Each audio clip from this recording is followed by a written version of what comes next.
প্রিয় শিক্ষার্থী বন্ধুরা, তোমাদেরকে ইজি লার্নিং এর পক্ষ থেকে স্বাগত জানাই। আজকের ভিডিওতে আলোচনা করব মরফিম নিয়ে। তাই চলো দেখি যে মরফিম কি। Morpheme is the smallest grammatical or meaningful unit of A language. অর্থাৎ মরফিম হচ্ছে একেবারে সব থেকে ছোট গ্রামাটিক্যাল অথবা মিনিংফুল ইউনিট একটা ল্যাঙ্গুয়েজের, যে ইউনিটটাকে আর ভেঙে ছোট করা সম্ভব নয়। যদি আরও ছোট করা হয় তাহলে সেটার কোনো মিনিং থাকে না এবং সেটার গ্রামাটিক্যাল ইউনিট হিসেবেও সেটাকে আর ব্যবহার করা সম্ভব নয়। তো এরকম ছোট্ট একটা মিনিংফুল অথবা গ্রামাটিক্যাল ইউনিটকে মরফিম বলা হয়। উদাহরণস্বরূপ তোমরা লক্ষ্য করো রিপ্লেসেস শব্দটা, এখানে রি, প্লেস এবং এস, এটা হচ্ছে তিনটা মরফিম আছে এখানে। লক্ষ্য করো এখানে প্লেস শব্দটার মানে হচ্ছে যে প্লেস করা বা স্থাপন করা, এটা একটা মিনিংফুল ওয়ার্ড। তো এটা হচ্ছে একটা ফ্রি মরফিম, যেটা অন্য কোনো মরফিমের সাহায্য ছাড়াই চলতে পারে, অর্থ প্রকাশ করতে পারে। তো এটার আগে যদি আমরা রি ব্যবহার করি, রিপ্লেস, তাহলে পুনরায় স্থাপন করা, তাহলে এই রি শব্দটার কারণে পুনরায় স্থাপন করা হয়ে গেল, অর্থটা নতুন অর্থ গঠন হলো। তো এই রিটা হচ্ছে বাউন্ড মরফিম। এখানে লক্ষ্য করো রি মরফিমটা কিন্তু একা কোনো অর্থ প্রকাশ করতে পারছে না। এখানে প্লেস শব্দের সাথে, প্লেস মরফিমটার সাথে যুক্ত হয়ে তারপরে একটা নতুন শব্দ গঠন করছে। প্লেস শব্দটার পরিবর্তন ঘটাচ্ছে, অর্থের পরিবর্তন ঘটাচ্ছে, তাই এটা হচ্ছে বাউন্ড মরফিম। আর প্লেসটা হচ্ছে ফ্রি মরফিম। এরপরে এস যুক্ত করা হয়েছে। এটা এস কিন্তু গ্রামাটিক্যাল ইউনিট। এই এসটা কিন্তু প্রেজেন্ট টেন্স নির্দেশ করছে, যে রিপ্লেসেস, এখানে শব্দটা প্রেজেন্ট ফর্মে আছে সেটা নির্দেশ করছে। তো এই এসটাও একইভাবে বাউন্ড মরফিম, যেটা একা একা কোনো অর্থ প্রকাশ করতে পারছে না। তো আরেকটা ওয়ার্ড দেখাও, রিটেল। এখানে রিটেল দুইটা মরফিম আছে। যে টেল মরফিমটা হচ্ছে ফ্রি মরফিম, যেটার মানে হচ্ছে বলা, যেটা নিজেই স্বাধীনভাবে অর্থ প্রকাশ করতে পারছে। তো টেল মরফিমের আগে যদি আমরা রি বাউন্ড মরফিমটা যুক্ত করে দেই তাহলে অর্থটা ভিন্ন হয়ে যায়, যে রিটেল মানে পুনরায় বলা। তো এই রি, এটা হচ্ছে বাউন্ড মরফিম। তো এবার লক্ষ্য করো রি শব্দটাকে কিন্তু আর ভাঙা যায় না। ভাঙলে সেটার আর গ্রামাটিক্যালি কিংবা মিনিংফুলি সেটাকে আর ব্যবহার করা যায় না। আবার ঠেল শব্দটাকে তুমি ভেঙে দুইটা শব্দে গঠন করতে পারো না, এখানেও সেটা কোনো মিনিং বহন করবে না এবং গ্রামাটিক্যালিও তুমি আর সেটাকে ব্যবহার করতে পারবে না। আবার প্লেস শব্দটা, সেটাকে তুমি ভেঙে ব্যবহার করতে পারছো না। তো এরকমভাবে যে সমস্ত স্মলেস্ট মিনিংফুল এবং গ্রামাটিক্যাল ইউনিটগুলো আছে, যেগুলোকে ভেঙে আর ছোট করে ব্যবহার করা সম্ভব হয় না, সেগুলোকে মরফিম বলা হয়। এবার বাউন্ড মরফিম এবং ফ্রি মরফিম সম্পর্কে বিস্তারিত আলোচনা করব। তবে তার আগে তোমরা আরেকটা উদাহরণ দেখো মরফিমের, ইন্টারন্যাশনালাইজেশন। তো এখানে আমি ভেঙে ভেঙে মরফিমগুলোকে দেখিয়ে দিলাম তোমাদেরকে। দেখো যে ইন্টার ন্যাশন, তারপরে আছে কি এল, তারপরে আইএসএ ইন্টারন্যাশনালাইজ, তারপর হচ্ছে যে সংযুক্ত করলে ইন্টারন্যাশনালাইজেশন। তো এখানে এই প্রত্যেকটাই হচ্ছে এক একটা মরফিম। কারণ এখানে লক্ষ্য করো যে ন্যাশন মানে হচ্ছে জাতি, এটা স্বাধীনভাবে অর্থ প্রকাশ করতে পারে, তাই এটা হচ্ছে একটা ফ্রি মরফিম। এরপর ন্যাশনের সাথে এল যুক্ত করলে সেটা গ্রামাটিক্যালি তোমার পার্টস অফ স্পিচটা চেঞ্জ হয়ে যায়। ন্যাশন নাউন থেকে অ্যাডজেক্টিভ হয়ে যায় ন্যাশনাল, মানে হচ্ছে জাতীয়। এরপর ইন্টারন্যাশনাল, ন্যাশনালের সাথে যদি তুমি ইন্টার যুক্ত করে দাও তখন আরও নতুন একটা শব্দ তৈরি হয়ে যায়, যে ইন্টারন্যাশনাল। আবার ইন্টারন্যাশনালাইজ, তুমি অ্যাডজেক্টিভ থেকে ভার্ব বানায় ফেলতে পারো, যে আইএসই যুক্ত করে ইন্টারন্যাশনালাইজ, যেটার মিনিং হয়ে যায় আন্তর্জাতিক করা। এরপর দেখো ইন্টারন্যাশনালাইজেশন, আবার সংযুক্ত করে, সন হচ্ছে তোমরা জানো যে নাউনের চিহ্ন, এটাকে আবার নাউন ফর্মে রূপান্তরিত করে নতুন শব্দ গঠন করা যায়। তো এইখানে এই প্রত্যেকটাই হচ্ছে এক একটা মরফিম। এখানে লক্ষ্য করে দেখো যে 5টা মরফিম আছে ইন্টারন্যাশনালাইজেশন শব্দের মধ্যে, সেগুলোকে কোনোটাকেই কিন্তু তুমি ভেঙে নতুন করে ব্যবহার করতে পারছো না, ভেঙে মিনিংফুল ওয়ার্ড বের করতে পারছো না। যেমন ইন্টার, এখানে লক্ষ্য করো আইএনটি আলাদা করলে সেটার আর কোনো মিনিং হয় না। ইআর এটাকে আলাদা করা যায় ইন্টার থেকে, কিন্তু আইএনটি সেটা আর মিনিংফুল হয় না। আবার নেশন এটাকে তুমি আলাদাভাবে কোনোভাবেই ব্যবহার করতে পারছো না। এল এটাকে আলাদাভাবে ব্যবহার করতে পারছো না। এরকমভাবে কোনোটাকেই তুমি আর ছোট অংশে বিভক্ত করতে পারবে না। তো চলো এবার ক্লাসিফিকেশন করি মরফিমের, যে মরফিম কত প্রকার। মরফিম মূলত দুই প্রকার, ফ্রি মরফিম এবং বাউন্ড মরফিম। তাছাড়াও আরেকটা রয়েছে জিরো মরফিম। তো সে ব্যাপারেও আলোচনা করব, জিরো মরফিম সম্পর্কে তোমাদেরকে পরে বলবো। তার আগে ফ্রি মরফিম এবং বাউন্ড মরফিম সম্পর্কে বলে নেই। ফ্রি মরফিমস হচ্ছে সেই মরফিমসগুলো যেগুলো স্বাধীনভাবে অন্য কোনো মরফিম বা ওয়ার্ডের সাহায্য ছাড়া অর্থ প্রকাশ করতে পারে।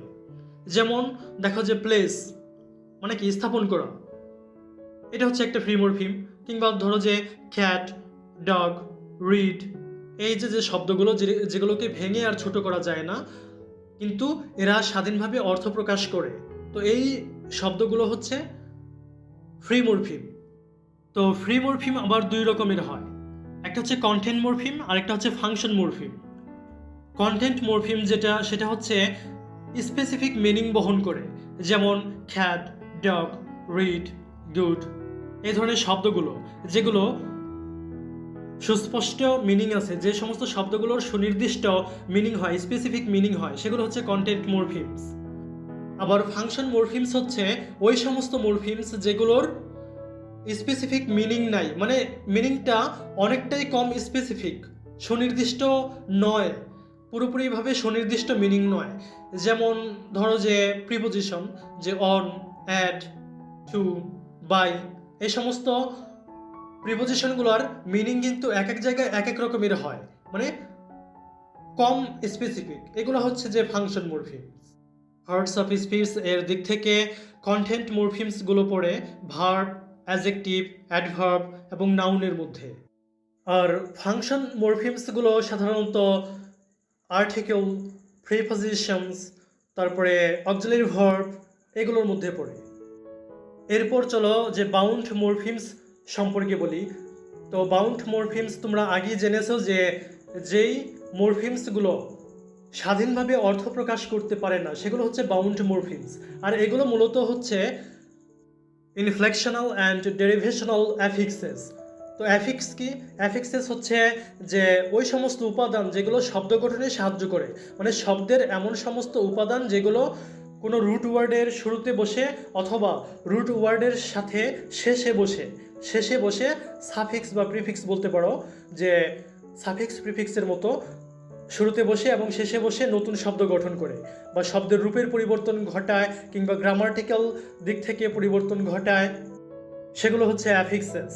তো বাউন্ড মরফিমস হচ্ছে যে ইনফ্লেকশনাল অ্যাফিক্সেস, যেটা হচ্ছে গ্রামাটিক্যাল ইন নেচার। এই ইনফ্লেকশনাল অ্যাফিক্সেসগুলো হচ্ছে মূলত গ্রামাটিক্যাল ইউনিট, যেগুলো মূলত টেন্স নির্দেশ করে, যেমন আইএনজি, ইডি, তারপরে ইএন, ডি, মানে টেন্স নির্দেশ করে। এরপরে হচ্ছে প্লুরালিটি, মানে প্লুরাল ফর্মকে নির্দেশ করে, যেমন এস, ইএস।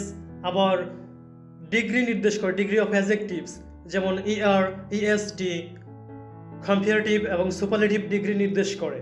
তো এইগুলো হচ্ছে যে ইনফ্লেকশনাল অ্যাফিক্সেস, যেগুলো বাউন্ড মরফিমসের মধ্যে পড়ে। এরপর হচ্ছে ডেরিভেশনাল অ্যাফিক্সেস, যেগুলো লেক্সিক্যাল ইন নেচার, মানে এটার অর্থের দিক থেকে পরিবর্তন ঘটায়, শব্দের নতুন নতুন অর্থ গঠন করে, নতুন পার্টস অফ স্পিচ গঠন করে। For example, you can see the adjective polite.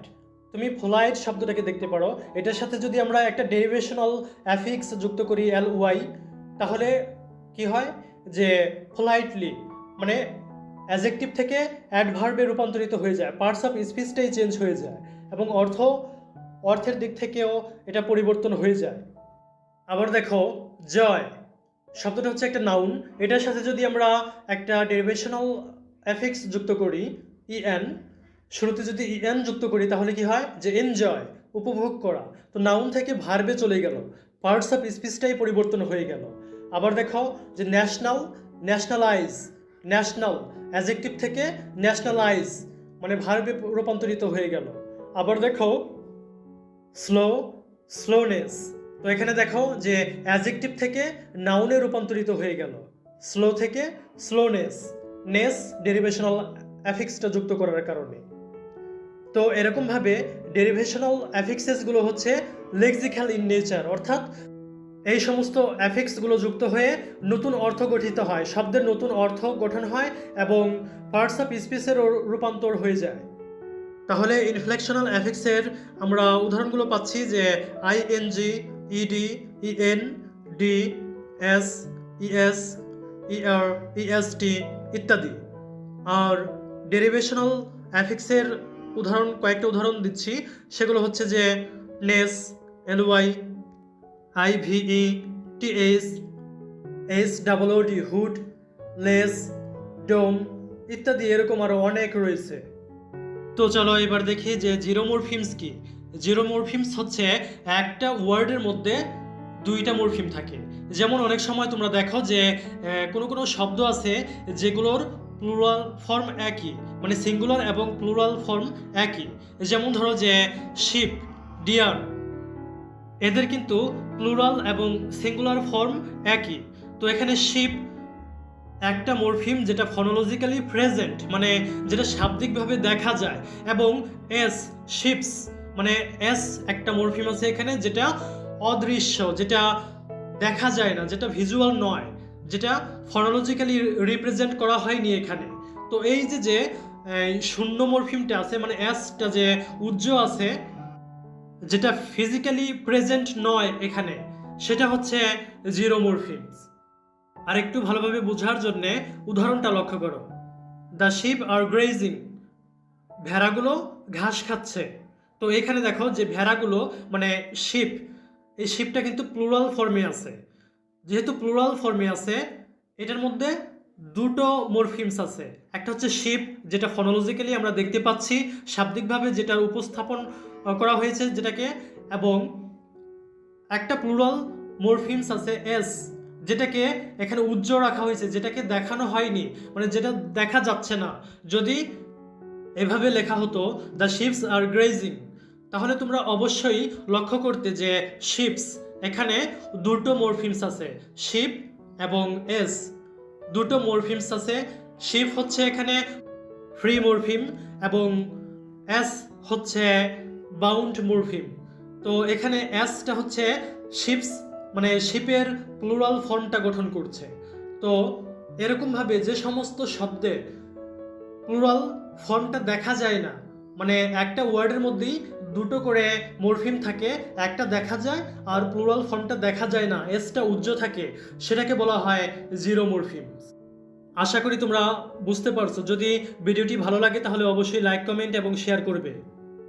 কোনো প্রশ্ন বা মতামত থাকলে সেটা অবশ্যই কমেন্টে জানাবে। এতক্ষণ পর্যন্ত সাথে থাকার জন্য ধন্যবাদ।